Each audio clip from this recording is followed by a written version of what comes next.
Todo este tema, no hay duda que el gobierno tiene una mirada totalmente disímil a las administraciones anteriores con el tema de servicios públicos. Vamos a la redacción de Nuestro Diario para hablar con el editor jefe de la sección política, que es Jorge Liotti. Jorge, querido, ¿cómo va?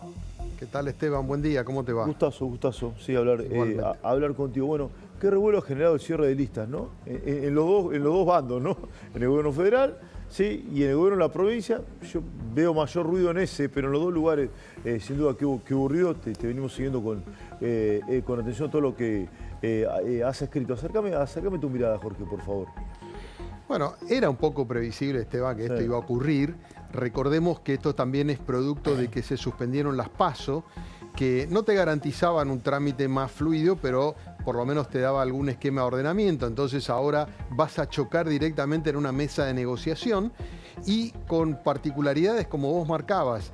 En el caso del peronismo, porque ya el peronismo bonaerense no está unificado verticalmente bajo el mando de Cristina Kirchner, hay una facción escindida o que le disputó la lapicera, como el de Axel Kicillof, más el sector de Massa. Entonces, lo que antes venía como una orden desde arriba y se cumplía a través de Máximo Kirchner y la Cámpora, esta vez se abrió una discusión que fue tremenda.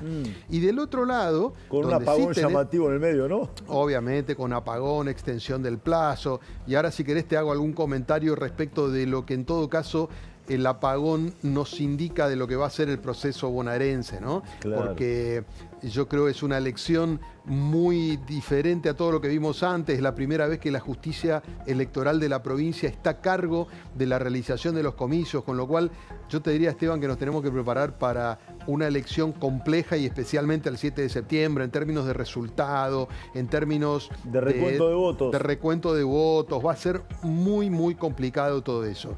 Y del otro lado, del oficialismo, donde sí, dentro de la Libertad Avanza, vos ya tenés tensiones propias entre el sector de Carina y el de Santiago Caputo, pero además absorbiste en gran medida, disimulado un poco en un esquema de integración, pero lo cierto es que fue una especie de absorción del PRO. Sí. Entonces tuviste menos ruido porque de algún modo la negociación ya empezó hace bastante tiempo, entonces no hubo tantos heridos en la cuestión de la relación con el PRO, incluso te diría que hubo algunos casos que sorprendieron, el caso de Soledad Martínez en Vicente López, sí, que pertenece al sector de Jorge Macri, igualmente acordó, pero sí me parece que va a tener muchos coletazos en esa, yo te diría, doble mirada que coexiste dentro de la Casa de Gobierno entre Carina Milei y Santiago Caputo. El sector de Caputo quedó marginado de las listas.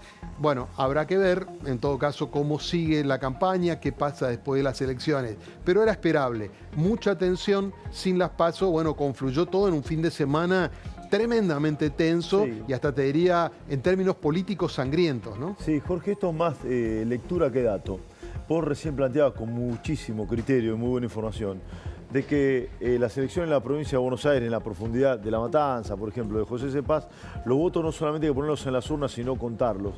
Y quizás el gobierno federal optó por la lógica del territorio, las fuerzas del barro, más que por las fuerzas digitales del cielo, ¿no? A propósito de esto que vos estás planteando, ¿no? Que es una elección que hay que contar los votos porque es complejo. Quizás por eso el gobierno o Carina Milei se inclinó fuertemente por esa mirada. Es lectura, insisto, no es un dato. No, está bien lo que decís, Esteban. En todo caso, deberemos ver si hay un reflujo cuando se cierran las listas para las nacionales de octubre. Si ahí la conformación es un poquito más variada, o si no lo es. Entonces ahí podríamos decir quizás esta hipótesis que vos planteas que tiene sentido. Esta elección, digamos, en primer lugar, es la primera vez que la provincia de Buenos Aires vota separada de la nacional. Además, está separada de la gobernación, solo se eligen legisladores. Con lo cual, el armado viene, fíjate la cantidad de candidatos intendentes que hay. Muchos de ellos no van a asumir y, sin embargo, necesitan traccionar desde abajo, desde el aparato. Esta es una elección, en los términos de Milei, pura de la casta, porque retrocedemos varios años atrás, sí, en la época en la que todo se movía territorialmente. Bueno, ahí el peronismo es muy fuerte y puede ser que la lógica haya sido la que vos estás planteando. Bueno, la Libertad Avanza también necesitaba hacerse fuerte desde el territorio de las fuerzas del barro, como vos decís. En todo caso, insisto, habrá que ver si prevalece una lógica distinta cuando se elijan legisladores nacionales, aparte con un dato, Esteban, ese cierre de listas va a ser antes de la elección bonaerense. Es decir que sin todavía saber si esto resultó exitoso o no, vas a tener que ir a otro armado de listas. Sí. Y además hay otra diferencia bien marcada. Esto es un anacronismo, pero se va a realizar. Se vota con la boleta de papel. Claro, en la provincia de Buenos con Aires, sábana. con dos cuerpos, ¿sí? El último cuerpo de los dos, concejales y consejeros escolares, y el otro legisladores. Depende de la sección, diputados o senadores.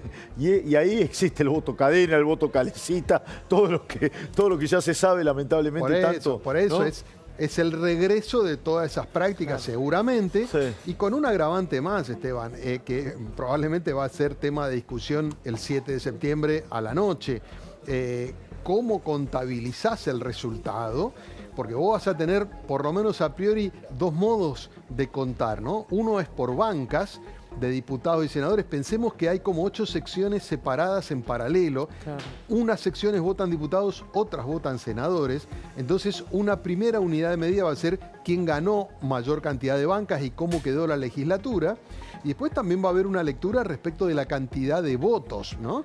¿Quién sacó más votos? Puede ser el que saque más votos no tenga mayor cantidad de bancas, porque hay una asimetría entre el conurbano, que tiene 2/3 de la población, pero 1/3 de la representación en las bancas de la legislatura. Sí. O el que gane más secciones no necesariamente haya sacado más votos también, duda. ¿no? Además es otro sistema, no es el sistema DONT que nosotros conocemos, sino que es el sistema GER, claro. O sea, tiene otra lógica. Absolutamente. Entonces va a ser muy complejo de explicar incluso el resultado, claro. Y no descarto que hasta cada uno, digamos, el oficialismo y el peronismo terminen satisfechos mirando una parte del resultado, ¿no? Sí, acá básicamente hay varias unidades de medida. Si el peronismo no gana con comodidad en la tercera, donde la Libertad Avanza pone un candidato, respetable, por supuesto, como todos, pero no muy conocido, un comisario retirado de apellido Bondarenko. Si Bondarenko y la Libertad Avanza le hace una buena elección al peronismo, el peronismo va a estar complicado. Ante esa figura, el peronismo debería sacar una cantidad de votos muy significativa en ese lugar. No sé si coincidís, Jorge, con esto. Sin duda, la elección se define en la tercera y también en la primera, sí. Que ahora, esta vez, por primera vez, pasó en cantidad de población y electores a la tercera sección. Esas son las dos que definen el caudal, el voto popular, digamos. Y allí va a ser muy interesante también mirar cuáles son las lógicas. Creo que vamos a una elección en donde las secciones, como la tercera y la primera, del conurbano, van a entrar en una lógica más nacional, del debate nacional, donde va a pesar el tema economía, el tema seguridad, por eso yo creo que lo ponen a Bondarenko como candidato. Coincido. Va a ser como una agenda más parecida a la que solemos escuchar. Me da la impresión de que en el interior, por ahí, la agenda va a ser más local, por eso la atracción de los intendentes como candidatos. Coincido plenamente, Jorge. Gran análisis, mucha información, siempre súper interesante leerte y seguirte, y un gusto tenerte aquí en nuestro programa. Gracias, bueno, Jorge, querido. Igualmente, un abrazo, Esteban. Un abrazo enorme. Jorge Liotti, sí, editor de Política del Diario de la Nación. Bueno, ¿qué hago? ¿Me dejas un título? Voy